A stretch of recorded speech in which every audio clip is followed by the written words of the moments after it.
welcome to another episode of The Secret Sauce. We are meeting with Mike Ouverson today, mortgage expert and loan professional, and leader to his team at Luminate Home Mortgage. So welcome today. Yeah, thanks for having me. Yeah, it's great to have you here. So let's dig in a little bit about kind of the what you do, how you do it, and get down to what your secret sauce is. So can you maybe just start out of telling me kind of your journey toward lending? Sure. So way back in 2004, I was in grad school, and I got a call about 2 months before graduating with my master's from Jason Walgrave. He said, "Hey, you should come up here and you should be a loan officer." And I said, "I'm getting my master's in exercise physiology. I have no idea what I'd be doing on the loan officer side of things." Yeah. He's like, "You'll be great at it. Don't worry about it. I'll have some training set up for you." I'm like, "Well, I've got to graduate first, so I can't come up today. Got to graduate first, but I'll do it for a year, and if I like it, great. And if not, I got my degree. I can go do something else." And so he was the one that got me into it. And so then I came up here and trained in way back in June of '04. Wow. And I didn't make $1 for my first 5 months on it. I'm obviously second guessing myself on like, what did I get myself into here? Yeah. Month number 6, I had like 5 closings, made some money, and I was like, okay, so I can see that there's some opportunity here, and then I've been doing it ever since. That's awesome. Mr. Walgrave Right? got you hook, line, and sinker into it. Yeah. Oh my gosh. Speaking of hook, line, and sinker, off subject, I hear you're a big fisherman, quite the angler. Yeah. I see we some fish a lot. posts on Facebook with you and your wife, and Yeah. you're all out in the boat. Yeah, our kids love it too. At least our boys, 6 and 4-year-old boys, they love That's fishing. So it's awesome. super easy to talk them into going out. And so we do a lot of fishing. We catch muskies. So when I'm working, and I'm known as Mortgage Mike, at home, the kids on the lake that see us know me as Muskie Mike. So. Oh, that's awesome. I love the Yeah. nickname. Yeah, there's Muskie Mike. They'll be pointing out at our boat out there. Yeah. Oh, that's great. So what do you think is the biggest factor that has helped you be successful in your business? Ooh, it's a good question. So I think just the connections I've made along the way, known Jason. I mean, Yeah. grew up with Jason and Derek Walgrave from the same hometown. Mm. Zach Scadam too. He's another Remax Advantage You're all Plus guy. local- So we're all local boys. local. We're all in the same office building. So we basically took our hometown Oh, and nice. transferred it up here. So I would say just the connections that you make along the way, and then the secret sauce, if you will. I don't think there is a secret sauce. I think it's just you got to put the time and the effort into it. You put the time and the effort into it, it'll work. And if you don't, it won't. Right. I think that's everything in life. Yeah, something you always have to nurture and You know? try to grow in Right. ways. Mhm. What do you feel about like learning outside of what you're doing, and kind of like maybe even like leadership stuff that you maybe think is a really good thing, like leading your team? What are maybe some of the techniques you use when you're doing that? I lead by example a lot. I don't like to micromanage and stuff. If Yeah. I'm not gonna sit there and try to talk someone into working harder, working smarter, using this or doing that. I've done my thing for this long, and I've been successful at it. And if you want to be successful, you kind of just got to repeat it Right. because it works. And if you don't want to, that's fine. But if it doesn't work the way you're doing it, just literally just kind of follow what I do, and it has Yeah. shown that it'll work. Yeah. So- And people always seem to find their own way within those kind of, I don't want to call them parameters, Yeah. but by that example, they kind of find their own way within that, I think. And we see that a lot at Trademark. You'll working with the team and helping them to grow and helping them Yeah. find what their strengths are and what's in their wheelhouse, Yeah. and really set them up for success that way too. So Right. Some people are introverts, some are extroverts, Yeah. some, like phone calls, some don't. yes, You're right. Everyone's got their own thing, right? So you Yeah. can take basic principles and figure out how to, work your way Right. through them on what you would prefer. But right. it all comes down again to, are you putting the time and effort into it? Because if you're not, Yeah. nothing's gonna work. Well, you do have to have that commitment, and you have to have that, I think, consistency. You know, it's that more the self-discipline, I feel, than the motivation even. It's like, you have that path every day, or you set it up, or maybe you just have it in your mind, you know, however you decide to write it down, you know, or follow it is a whole different thing with everybody, but I always tell everyone, it's like the freedom of the job can make you, can be really good, or the freedom of the job can be really bad. Yes. And it's different for each person. That is so true. So if you're not self-disciplined, if you can't keep yourself on task, if you're not good at scheduling and running a calendar, things like that, probably gonna be bad for you. Yeah, that self-management part is, you know, I just had some one-on-ones with our remote team, because we have a number of people that work remote now after COVID hit, so you know, we hadn't really dug deep into is it really going well, you know, and they're able to do their jobs obviously, but a number of them said, you know, this at the beginning, I thought this wasn't gonna be for me. Like, it's not for everybody. You do have to have that self-managing piece. You do have to have that drive and commitment to be able to do what you need to every day, and for some it's harder, and for some it's pretty easy actually, you know, so it was really fun to talk to them and find that out, but totally agree with you, that whole commitment thing and consistency. I've seen it, you know, it's like well, you've lived it. I've lived it, I've seen it. I watch all the loan officers that have come and go and stuff like that, and it's, you know, again, I don't micromanage. I'm not gonna say you have to make this many phone calls a day, and you have to be, you know, this many face-to-face meetings and do that.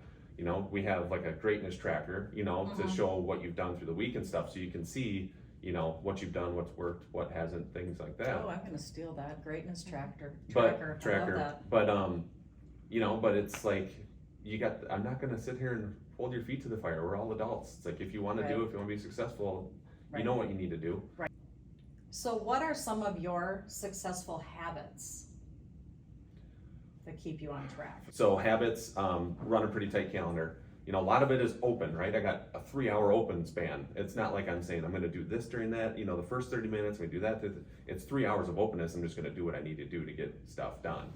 You know, but appointments, events, kids stuff, all that stuff, you gotta, you know, time is more valuable than anything else really. So you gotta, if you can manage it correctly, you know, you can set yourself up for some success there. There's a book out there, I haven't read it yet, but it's something about, if you want to change the world, make your bed. And it, from what I hear, it's just something simple, right? It's take the simple daily tasks, right? That's where you start. Exactly. You know, take step 1 before you take step 2 type of deal. Yeah. And it's like, you know, you can change the world if you just instill those good habits with you. When you can totally change the trajectory of your day by just doing that. What mistakes have you made along the way? Definitely a lot.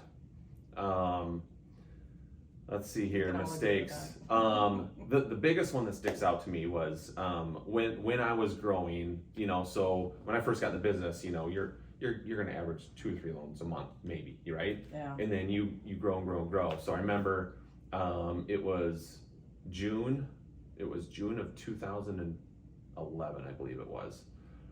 And I was still just a single loan officer, so I didn't have my branch or anything at that point.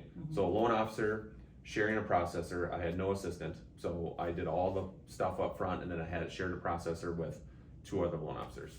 And so I had like 17 closings that month, where I had to take the apps, collect all the docs, work all the conditions, do all that stuff. That's and I was literally, I mean, I would just do calls and emails during the day, and then I would go through paperwork at night, and I'd be up till 2 or 3 every morning, and I'd wake up at 6:30 the next day and do it all over again.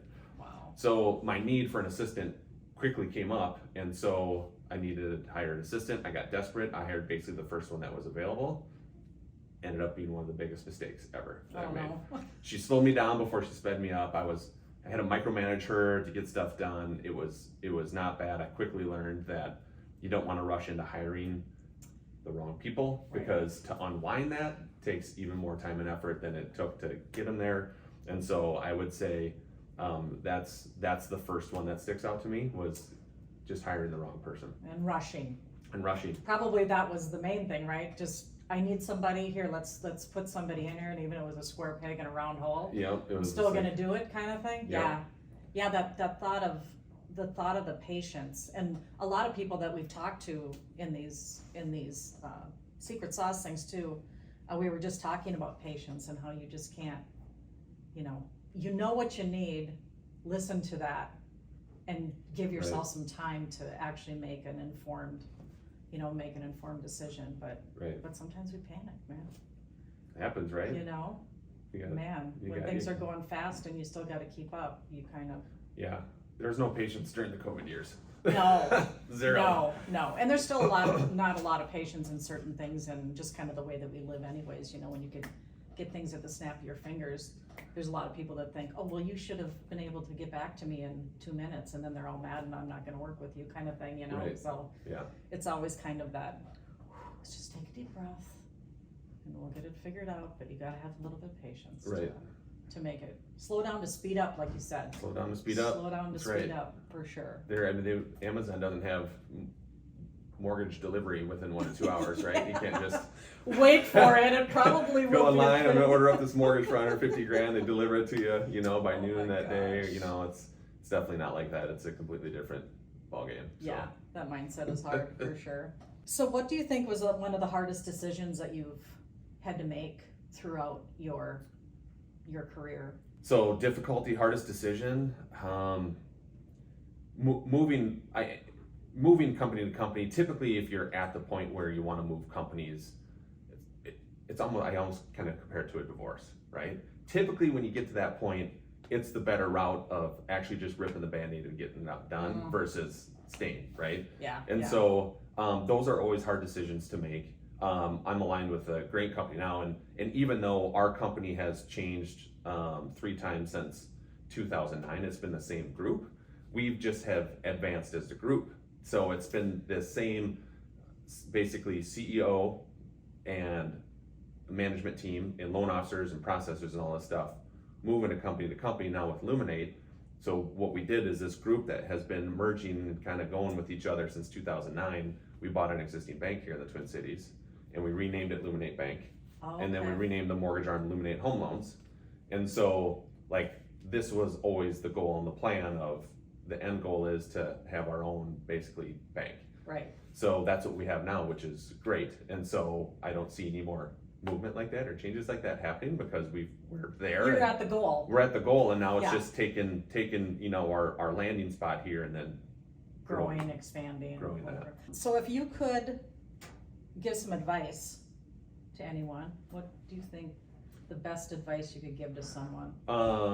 As far as basically getting into the loan industry, being a loan officer, life, industry, life, anything, whatever you want, whatever comes to mind. Don't become a loan officer. That would be my advice.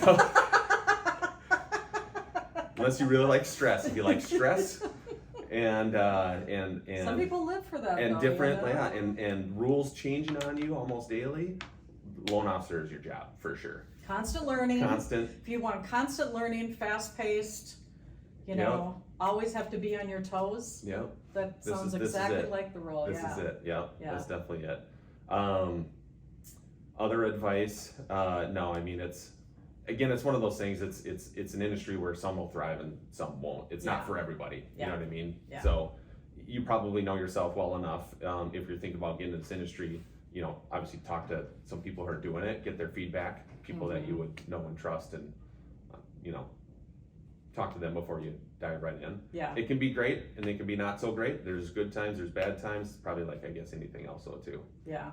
What do you think for maybe like a life advice? Like what's something that kind of like you live by that you have found that really kind of sustains you through everything that you're maneuvering through, whether it be in your job or with your family or with your friends or just decisions you're making in your life? Like what's kind of one thing you kind of hold on to? A lot to your point, make sure you set time aside for yourself. Mine is I like to work out. I got my awesome. I played sports all through college, played football through college, was a strength and conditioning coach while I was getting my master's.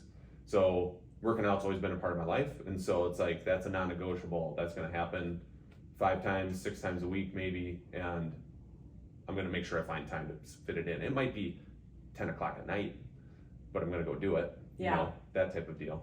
And then just managing work-life balance. That's typically in this industry the toughest thing to do, Yeah. right? Because a lot of clients are looking at homes on the weekend, or they're working during the day, they're looking at homes at night. So then they have questions at night and they have questions on the weekend. So how do you manage? Yeah. How do you manage that, right? I always think that work-life balance is just, that's not a thing. There is no balance. No, Yeah. I think you just kind of maneuver through it as what's happening at the time, and you just kind of, okay, I do have the bandwidth to do this now, and no, I don't have the bandwidth to do this right now. And those moments, you have to make those decisions, I think. And for me anyways, I'm just speaking for myself, but I think it's kind of hard to try to just have a set balance of things, because life is not set. Yeah, it's fluid. You know, it's like fluid. So if you could start all over again, is there anything you'd do differently? The main thing I do differently, I get this question asked a lot. It's so funny how things just seem to work out. Like when you think it's going this way, the road turns and it brings you right back to this way, and it's like a lot of people in the industry now, it's slower time, right? Right. It's like you think the road again is going this way, well, magically we seem to be closing enough deals, getting enough deals, everything seems to be fine, where it's not that bad, right? That type of deal. Right. But if I could start all over again, I think the one thing that I didn't do right away, and it's because I was so new and I had never been in the industry before, I wouldn't know what to do, and no one really told me, is stay in touch with your past clients. I mean, I closed how many loans my first 3-4 years, and there was no follow up on, hey, it's happy anniversary, happy birthday, it's the anniversary of your closing, stuff like that. It was just like close, like, hey, nice to meet you, nice to work with you, and then it was, you're done. You know what I mean? So that's a big thing. So anyone looking to get into this industry that we have, like, if I could go back and start over, I would implement that from like day one. I would have a system and process in place so that I stay in touch with those clients better. Yeah. So what is one change that someone could make right now to get them closer to their success, their idea of success? Yeah. Is there one thing you think of? I mean, it's in a challenging time like this.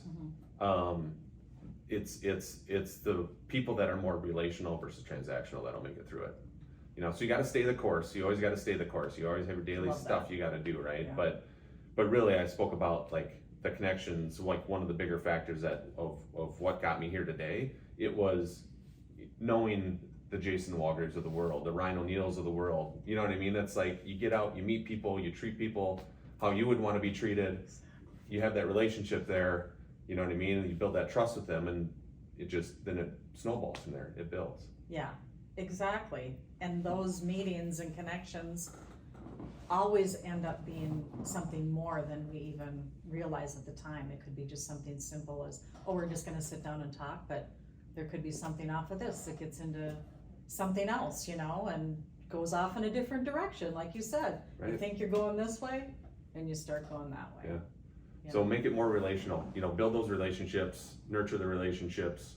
Like even another example, so the landscaper that did all the work on our house, when we built our house back in 2016. So we've had him come back and do some work. And so I invite him we do a big July 4th party every year. So I invite him every single year. He hasn't come yet once.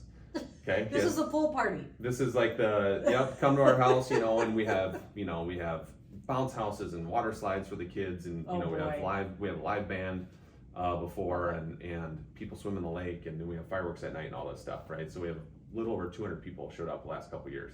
That's so great. So I invite my landscaper there every single year. I'm like, hey, you gonna come this year? And he's like, I don't know, we'll see, because I think they usually go up north or something. Oh, okay. I figure he's not coming, but he's done all this work at our house, and I've known him for years now.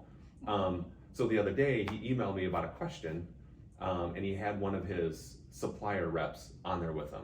Oh, they wanted to take a picture of what they did in our backyard for one of the marketing pieces. And so he's like, so I have Rachel Richter's her name. I have Rachel on this email with us. She's going to be the one actually taking the pictures and doing the drone stuff in here. So is it okay if we come up there and do this for their marketing stuff? And I said, yeah, that's fine. I'll let you guys do this as long as you refer me one more deal. There you go. And oddly enough, Rachel chimes in and she's like, well, I'm actually looking for a house now. So, ta-da! You know, so here's a guy I met, he just did the landscape at our house, you know, he's done some work at our house, but it's one of those things he's a cool guy, I just stay in touch with him, and I just throw kind of a little, you know, funny joke out there, just refer me to the client, we're good, and then, ta-da. oh, weird, there it is. Yeah, yeah. So it's just a it's just a relationship thing. Yeah, right there. well, you put that out there, the good things come back too, you know, and you're taking care of people, good things happen. Right. You know? Thank you so much, Mike, for coming today. Yeah, thanks for having me. This is great. Talking with us, this was wonderful. Yeah. And again, my friends, that's the secret sauce.